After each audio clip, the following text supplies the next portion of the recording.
نحمده ونصلي ونسلم على رسوله الكريم وأشهد أن لا إله إلا الله وحده لا شريك له وأشهد أن محمدا عبده ورسوله أما بعد۔ آج کل ایک بہت بڑی وبا پھیلی ہوئی ہے جس کو کرونا وائرس کے نام سے جانا جاتا ہے، اور اس کے بارے میں ہر بندہ اپنی طرف سے مختلف چیزیں بیان کر رہا ہے، وہ یہ ہو گیا، وہ یہ ہو گیا۔ پہلے نمبر پہ تو یاد رکھ لیں کہ جتنا اس چیز کو پھیلایا جا رہا ہے اتنا ہے نہیں جتنا اسے پھیلایا جا رہا ہے۔ اور ایک منٹ کے لیے اگر تصور کر لیں کہ اتنا ہی ہے جتنا پھیلایا جا رہا ہے، تو پھر ہمیں اسلامی تعلیمات کیا کہتی ہیں؟ اللہ کے نبی صلی اللہ علیہ وسلم کے دور کے بعد حضرت عمر رضی اللہ تعالیٰ عنہ کے دور میں سن 18 ہجری میں امواس میں طاعون آیا تھا۔ امواس ایک چھوٹا سا گاؤں تھا جو اس وقت اسرائیل میں رملہ سے تقریباً 18 کلومیٹر کے دور یہ چھوٹا سا گاؤں تھا، چھوٹا سا ٹاؤن تھا، جس کو 1967 میں اسرائیل نے ختم کر دیا تھا، اور وہاں پہ ساری کی ساری زرعی زمینیں بنا دی تھیں۔ تو یہ وہاں سے یہ وبا پھیلی تھی، اور اس میں ہزاروں لوگ مارے گئے۔ حضرت عمر رضی اللہ تعالیٰ عنہ نے بھی جانا چاہا، لیکن صحابہ نے منع فرما دیا، اور نبی صلی اللہ علیہ وسلم کی حدیث سامنے آئی کہ اللہ کے نبی صلی اللہ علیہ وسلم نے فرمایا ہے اگر کسی علاقے میں وبا پھیلے تو وہاں کے لوگ باہر نہ جائیں اور باہر کے لوگ وہاں پہ نہ جائیں۔ یہ اللہ کے نبی صلی اللہ علیہ وسلم نے آج سے 1400 سال پہلے سے بیان فرما دیا تھا۔ اس وبا میں بہت سارے صحابہ مارے گئے، حضرت سعد ابن ابی وقاص رضی اللہ تعالیٰ عنہ، حضرت ابو عبیدہ رضی اللہ تعالیٰ عنہ، حضرت سہل ابن جندب رضی اللہ تعالیٰ عنہ، اور بہت سارے صحابہ جو ہے اس وبا میں شہید ہو گئے۔ یاد رکھ لیں کہ یہ اگر وبا اس طرح کی کوئی بھی پھیل جاتی تو اسلامی تعلیمات کیا ہیں؟ سب سے پہلے تو نظریہ اور عقیدے سے بات شروع ہوتی ہے۔ نظریہ ہمیں یہ رکھنا ہے کہ مومن کی دونوں حالتیں ہی خیر ہوتی ہیں۔ پہلے یہ سوچنا ہے ایمان والوں کے لیے اگر کوئی مشکل آتی ہے اور اس پہ صبر کرتے ہیں تو اللہ تعالیٰ اجر دیتا ہے۔ اللہ تعالیٰ نے قرآن مجید میں فرمایا ہے وَلَنَبْلُوَنَّكُمْ بِشَيْءٍ مِّنَ الْخَوْفِ وَالْجُوعِ وَنَقْصٍ مِّنَ الْأَمْوَالِ وَالْأَنفُسِ وَالثَّمَرَاتِ وَبَشِّرِ الصَّابِرِينَ کہ اللہ تعالیٰ تمہیں مختلف طریقوں سے آزماتا ہے، تمہارے مال میں کمی کر کے، تمہارے کاروبار میں کمی کر کے، تمہاری جانوں میں کمی کر کے اللہ تعالیٰ آزماتا ہے، اور خوشخبری ہے صبر کرنے والوں کے لیے۔ تو نمبر 1، ایمان والے جب صبر کرتے ہیں تو اللہ تعالیٰ اس مشکل اور مصیبت کی وجہ سے بھی درجات اور اجر کو بڑھا رہا ہوتا ہے۔ رسول اللہ صلی اللہ علیہ وسلم نے فرمایا ہے مومن کی دونوں حالتیں ہی خیر ہیں۔ اچھائی ہوتی ہے اس پہ شکر کرتا ہے تو اللہ تعالیٰ اجر دیتا ہے، اور اگر کوئی مشکل اور مصیبت آتی ہے تو اس پہ صبر کرتا ہے تو تب بھی اللہ تعالیٰ اجر عطا فرماتا ہے۔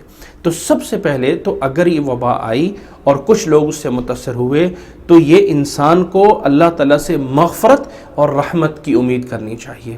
دوسرے نمبر پہ نظریہ یہ ذہن رکھنا چاہیے کہ نبی صلی اللہ علیہ وسلم کی صحیح حدیث ہے لا عدوى ولا طیرہ، کوئی بیماری ایسی نہیں ہے جو بذات خود متعدی ہو، یعنی اس سے آگے بڑھ جائے، نہیں، اللہ کے حکم کے بغیر کوئی بیماری آگے نہیں جا سکتی ہے۔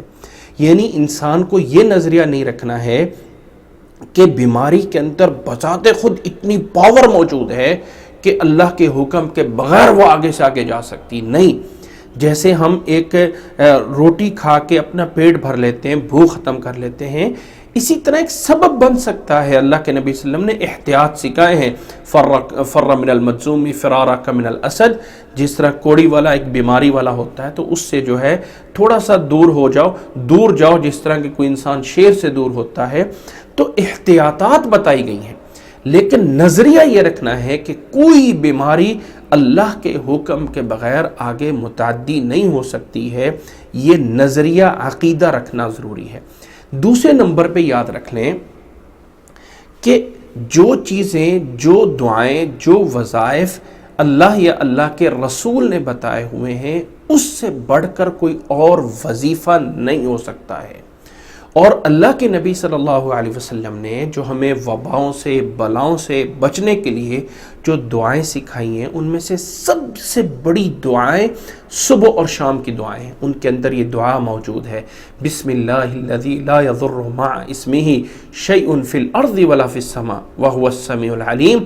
نبی صلی اللہ علیہ وسلم نے فرمایا جو صبح پڑھ لیتا ہے شام تک اسے کوئی نقصان نہیں دیتا، جو شام پڑھ لیتا ہے صبح تک اسے کوئی چیز نقصان نہیں پہنچا سکتی ہے۔ شام کی دعاؤں میں یہ دعا بھی موجود ہے، اعوذ بکلمات اللہ التامات من شر ما خلق۔ جو انسان اس کو 3 دفعہ پڑھ لیتا ہے ساری رات اللہ تعالیٰ اس کی حفاظت فرماتا ہے، کوئی اس کو نقصان نہیں دے سکتا۔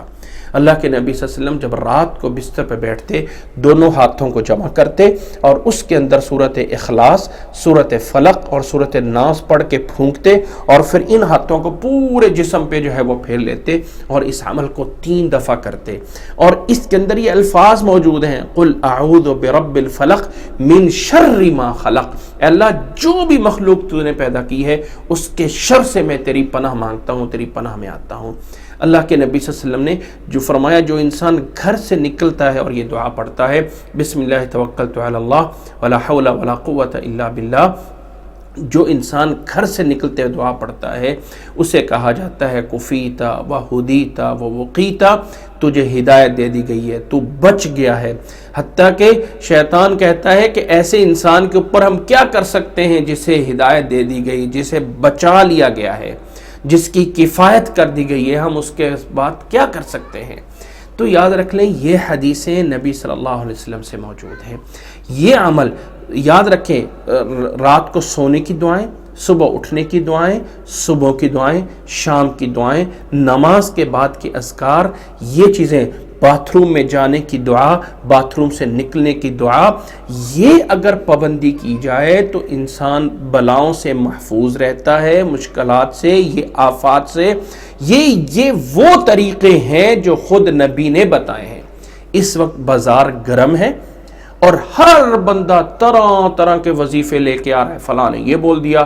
اچھا حیرانگی کی بات آ رہی ہے کہ کوئی انسان کہہ رہا ہے اٹلی میں ایک تھا بزرگ، اس کو خواب آیا ہے، وہ بنگلہ دیش سے ہے، اس کو خواب آیا ہے، فرشتے آئے ہیں خواب میں اور انہوں نے بتایا ہے کہ یہ کرونا وائرس اس لیے بھیجا گیا ہے کہ فلاں کو مارو فلاں کو مارو۔ کس نے، حتیٰ کہ میں حیران ہوں کہ بڑے اسکالر بڑے سمجھاتے ہیں جی فلاں بزرگ کو کوئی خواب آیا ہے اور مجھے فون کر کے بتایا گیا فلاں بزرگ کو خواب آیا، اسے نبی کی زیارت ہوئی ہے اور نبی صلی اللہ علیہ وسلم نے بتایا فلاں فلاں سورت پڑھو اور اس سے جو ہے کرونا وائرس نہیں لگے گا۔ یا اللہ تعالیٰ ہمیں ہدایت عطا فرمائے۔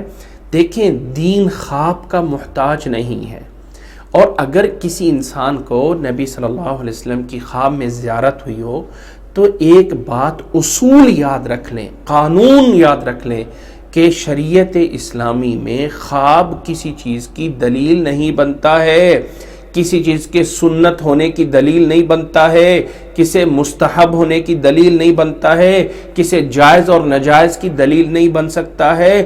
کوئی انسان کہے کہ نبی صلی اللہ علیہ وسلم میرے خواب میں آئے ہیں اور انہوں نے کہا نماز نہ پڑھو۔ مصر کے ایک بندے نے آ کے سعودیہ سے فتویٰ لیا تھا کہ میرے خواب میں نبی کی زیارت ہوئی ہے اور انہوں نے مجھے کہا ہے کہ میں شراب پیوں، تو کیا میں شراب پی سکتا ہوں؟ کیا میں شراب پی سکتا ہوں؟ بتایا گیا کہ نہیں، تجھے جو ہے وہم ہوا ہوگا، یا یہ ہے کہ شریعت کے اندر خواب دلیل نہیں بن سکتا ہے، خواب دلیل نہیں بن سکتا، خواہ کتنا ہی ولی اللہ کیوں نہ ہو۔ اس لیے کہ یہ بازار گرم ہے، ہر کوئی انسان طرح طرح کی باتیں، اگر کسی کو خواب آیا بھی ہے تو اس کی ذات کے لیے چھوڑو۔ اب اس کو آگے پھیلانا اور میڈیا پہ بیٹھ کے بات کر دینا کہ فلاں جگہ پہ فلاں کو خواب آ گیا، فلاں کو یہ خواب آ گیا، یہ پڑھ لو وہ پڑھ، دیکھیں ایک قرآن مجید سارا کا سارا شفا ہے، آپ کہیں سے بھی پڑھیں، سورۃ فاتحہ پڑھ کے دم کر لیں، آیت الکرسی پڑھ کے دم کر لیں، آخری صورتیں پڑھ کے دم کریں، جائز ہے، کوئی منع نہیں۔ لیکن نسبت کر دینا کہ متعین اور فکس کر دینا فلانی صورت چونکہ نبی کی خواب میں آ گیا ہے، چونکہ فلاں ہو گیا ہے اس لیے یہی کرونا وائرس کا جو ہے وہ علاج آ گیا ہے، ایسا جائز نہیں ہے، ایسا جائز نہیں۔ اللہ کے لیے میں ان تمام لوگوں سے درخواست کرتا ہوں اس طرح کے وظائف سے جان چھڑائیں، اس طرح کی باتوں سے جان چھڑائیں، اللہ کے نبی صلی اللہ علیہ وسلم کی دعائیں، مسنون دعائیں لیں۔ ایک بک کے بارے میں بتا دیتا ہوں، حصن المسلم، حسن المسلم کے نام سے ایک دعاؤں کی کتاب ہے، آپ کو آن لائن بھی مل جائے گی۔ اس میں سے صبح اور شام کی دعاؤں کی پابندی کریں، رات سونے کی دعاؤں کی پابندی کریں، گھر سے نکلنے کی دعا کی پابندی کریں، باتھ روم میں جانے اور نکلنے کی پابندی کریں، اور وہ صفائی کا اہتمام کریں جو خود اللہ اور اللہ کے رسول نے بتایا ہوا ہے۔ اللہ کے نبی صلی اللہ علیہ وسلم نے فرمایا الطہور شطر الایمان، الطہور شطر الایمان، یہ صفائی نصف ایمان ہے۔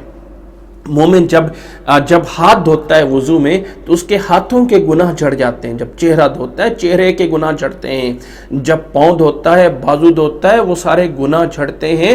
اللہ تعالیٰ انسان کو اس طرح پاک اور صاف کرتا ہے۔ یہ ہے ایک ایمان والوں کے لیے، یہ کام ہے کرنے والے کے، اور شیطان ہمیں ان کاموں سے ہٹا دیتا ہے اور ایسے ایسے وظیفوں میں لگا دیتا ہے کہ جو شیطان کیا چاہتا ہے، براہ راست تو کافر کر نہیں سکتا ہے کہ او یہ کفر ہے، وہ ایسی چیزیں دکھائے گا تاکہ لوگ سنت کو چھوڑ کے ان چیزوں کے پیچھے لگ جائیں۔ حیرانگی کی بات یہ ہے کہ سنت کی طرف کوئی نہیں جائے گا، اور اگر کوئی ایسا وظیفہ بنا دے، وہ فلاں بزرگ نے یہ کہہ دیا، وہ فلاں نے یہ بول دیا، اور فلاں نے بول دیا یہ سورۃ دفعہ پڑھ لو، فلاں نے بول دیا فلاں کو خواب میں آ گیا ہے، فلاں کا ایک آدمی کہہ رہا ہے ایک کے فلاں بزرگ کو نبی صلی اللہ علیہ وسلم خواب میں آئے اور یہ بولا ہے، ایک کہہ رہا ہے فلانی عورت بڑی نیک ہے اس کو خواب میں آئے وہ یہ کہہ رہا ہے، ایک بندہ کہہ رہا ہے فلاں بندہ بنگال سے ہے اور وہ اٹلی میں اس کو خواب آیا اس نے یہ بول دیا۔ ہر بندہ طرح طرح کے، ایک بندہ کہہ رہا ہے اسلام آباد میں جو ہے وہ فلاں کی بہن رہتی ہے جو بڑی نیک ہے اور فلاں ہے، اس کو خواب میں نبی کی زیارت ہوئی ہے اور اس نے بولا یہ ہے، کوئی کہہ رہا بزرگ، کوئی کہہ رہا عورت، کوئی فلاں کوئی فلاں کوئی فلاں۔ اللہ تعالیٰ ہدایت، کوئی نہیں کہے گا مجھے آیا ہے۔ آج کے بعد میں ایک پوائنٹ بتا رہا ہوں، میڈیا پہ یہاں پہ کوئی نہیں آئے گا مجھے، ہاں کوئی یہ بھی لوگ اتنی بعید نہیں ہے، لیکن اکثر یہ ہوگا کہ خود کوئی نہیں آ کے بیان کرے گا او فلاں کو آیا، او فلاں کو، کون ہے کون ہے کون ہے کون ہے، کچھ بھی نہیں ملے گا۔ یہ صرف افواہیں ہیں، افواہیں بازار گرم ہے۔ ان افواہوں سے چھوڑ کے اگر آپ کو صبح شام کی دعائیں یاد نہیں ہیں تو آؤ یوٹیوب سے مارننگ اور ایوننگ کی دعاؤں کی مشاری کی قاری کی ریکارڈنگ مل جائے گی، اس کو سن کے پیچھے پیچھے پڑھنا شروع کر دیں۔ اسی طرح رات سونے کی دعائیں کوئی مشکل نہیں ہے، کوئی مشکل نہیں ہے۔ سبحان اللہ، الحمدللہ، اللہ اکبر 33 بار، اللہ اکبر 34 بار، کوئی مشکل ہے؟ آیت الکرسی پڑھنا کوئی مشکل ہے؟ آخری 3 صورتیں، صورت اخلاص، صورت فلق، صورت الناس، ہاتھوں کو جوڑ کے ان میں پڑھ کے پوری جسم میں پھیل لیا جائے، کوئی مشکل ہے؟ یہ اتنے آسان سی دعائیں ہیں، ہر مسلمان کو یاد ہوں گی۔ آیت الکرسی کا پڑھنا ہے، سورت بقرہ کی آخری 2 آیتیں اگر زبانی نہیں یاد ہیں تو نیٹ پہ ریکارڈنگ مل جائے گی، سورت بقرہ کی لاسٹ 2 آیت لکھ کے کر لیں، ہزاروں لوگوں وہ سنیں، اس کے پیچھے پڑھ لیں، کسی طریقے سے پڑھیں، اس کو پڑھ کے سو جائیں، گھر میں بچوں کو سنائیں، بچوں کو پڑھائیں۔ یہ چیزیں ہیں جو ہمیں ان مصیبتوں سے بھی بچائیں گی اور اللہ تعالیٰ کے ہاں اجر و ثواب بھی ہوگا۔ یہ بازار کے اندر طرح طرح کے وظیفے اور فلاں نے یہ فلاں، یہ سب کے سب من گھڑت باتیں ہیں، سب بلکہ میں کہوں گا سب جھوٹ ہیں۔ شریعت اسلامی میں جائز نہیں ہے اس طرح کی باتیں پھیلانا۔ اسلام جو ہے وہ دلیل اور ٹھوس بات پہ چلتا ہے۔ یہ چیزیں ہیں کام کرنے کی، اور لوگوں میں افواہ پھیلانے سے بچائیں۔ یہ وائرس اتنا خطرناک نہیں ہے جتنا کہ اس کو خطرناک بنایا جا رہا ہے۔ 1% اس میں فوت ہونے کا چانس ہے، صرف 1%، صرف 1%۔ 2020 جس کا آج ابھی قریب ہی 3رے مہینے میں جا رہے ہیں، اس میں ملیریا سے فوت ہونے والوں کی تعداد 1,40,000 سے اوپر ہے۔ اگر آپ اعداد و شمار دیکھ لیں، نیٹ کے اوپر سرچ کر لیں، جو الکوہل سے مرنے والے ہیں، الکوہل سے مرنے والے ہیں، ان کی 3 لاکھ سے زیادہ تعداد ہے، 3 لاکھ سے زیادہ ان کی، اور تمباکو نوشی سے مرنے والوں کی 7 لاکھ سے زیادہ جو ہے وہ اعداد و شمار ہے۔ 2020 کی بات کر رہا ہوں۔ ابھی آپ نیٹ کے اوپر گوگل کے بیٹھیں اور صرف ریسرچ کر لیں کہ 2020 میں جو لوگ سموکنگ سے فوت ہوئے وہ کتنے ہیں، جو لوگ سوسائڈ کر کے مرے 1.5 لاکھ سے اوپر ان کی تعداد ہے، اور کرونا وائرس سے مرنے والوں کی کتنی تعداد ہے؟ 3,000 کے قریب جا رہی ہے، 3,000 سے تھوڑی سی اوپر نیچے جا رہی ہے۔ لیکن اتنا دہشت ڈال دی گئی، ملیریا کی کوئی دہشت نہیں۔ سموکنگ کے خود جو ہے وہ اشتہارات نیٹ پہ بھی چل رہے ہوتے ہیں اور ٹی وی پہ بھی چل رہے ہوتے ہیں، کیونکہ وہاں پہ بہت بڑا جو ہے وہ ملتا ہے، پیسہ ملتا ہے۔ اسی طرح جو ہے الکوہل کے اس باقی چیزیں، وہاں پہ ایک صرف کرونا ہی باقی رہ گیا ہے، جس کا سب سے بڑا، یعنی کرونا سے ہوتا کیا ہے؟ سب سے بڑی چیز یہ ہے کہ نزلہ زکام ہوگا، کھانسی ہوگی اور 14 دن بعد ختم ہو جائے بس. اور کیا ہے؟ صرف اور صرف 1% ہے، 1% ہے مرنے کا چانس. اور وہ تو آپ کھانا کھا لیں اور پیٹ خراب ہو جائے، اس سے بھی 1% ہو سکتا ہے، اس سے بھی ہو سکتا ہے. ایک دودھ پی لے اور پیٹ خراب ہو گیا، جسے جو ہے کوئی پوائزن ہو گیا، کچھ ایسا ہو گیا، تو اس سے بھی تو ہو سکتا ہے. اللہ تعالیٰ محفوظ فرمائے. اتنی بڑی وبا نہیں ہے جتنا کہ ہمارے اندر یہ پھیلایا جا رہا ہے. صفائی کا پہلے سے ہمیں اسلام نے بتایا ہے. خود بھی صاف رہیں، گھر میں بھی صفائی رکھیں، بچوں کے ساتھ بھی صفائی رکھیں. احتیاط اسلام کے اندر باقاعدہ ہمیں بتایا گیا. پہلے عمل کریں، پہلے کام کریں اور پھر رب پہ بھروسہ کریں. پہلے کام کرنے کے بعد اسباب کا اختیار کر کے تو اسباب اختیار کریں. اپنے کپڑے صاف ستھرے پہنیں، اپنا جو ہے وہ لباس جو ہے اچھا کریں، اپنے آپ کے ہاتھ کے پاؤں کو سب کو جو ہے وہ صاف رکھیں. اسی طرح جو بھی چیزیں یعنی جو بھی چیزیں کوئی نہ کوئی گندگی پھیلاتی ہیں ان چیزوں سے دور رہیں. باقاعدہ یہ چیزیں اسلام کے اندر آلریڈی موجود ہیں. اس لیے اتنی بڑی افواہیں نہ پھیلائی جائیں. اور صرف آج کی اس گفتگو کا مین مقصد یہ ہے کہ یہ طرح طرح کے وظائف سے جان چھڑائیں، اگنور کریں. یہ بات پتہ ہے تب کب بڑھتی ہے؟ جب ایک بندہ اس کو آگے شیئر کر دیتا ہے، دوسرا آگے شیئر کر دیتا ہے، تیسرا آگے شیئر کر دیتا ہے. تو کوئی بھی ایسا وظیفہ تو اس کو شیئر ہی نہ کریں، اگنور کر دیں، بات ختم.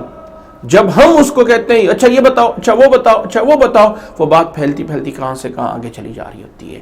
اللہ کے نبی صلی اللہ علیہ وسلم کی صبح و شام کی دعائیں سنیں، دوسروں کو پڑھیں. نہیں پڑھ سکتے تو جیسے میں نے بتایا یوٹیوب سے مارننگ ایوننگ کی دعائیں مشاری کی ریکارڈنگ میں لگا لیں. رات کو سونے کی دعائیں، واش روم میں جانے کے لیے بسم اللہ اللہم انی اعوذ بک من الخبث والخبائث. اے اللہ میں تیری پناہ میں آتا ہوں ہر قسم کے نقصان دینے والے جنات اور جنیوں سے، خبیث جتنی بھی خبث چیزیں ہیں اس سے میں تیری پناہ میں. کتنی خوبصورت دعائیں، ان کو پڑھا جائے جو خود نبی صلی اللہ علیہ وسلم سے ثابت ہے. اللہ ہمیں سمجھنے کی اور عمل کرنے کی توفیق عطا فرمائے. وآخر دعوانا ان الحمدللہ رب العالمین. السلام علیکم ورحمۃ اللہ وبرکاتہ.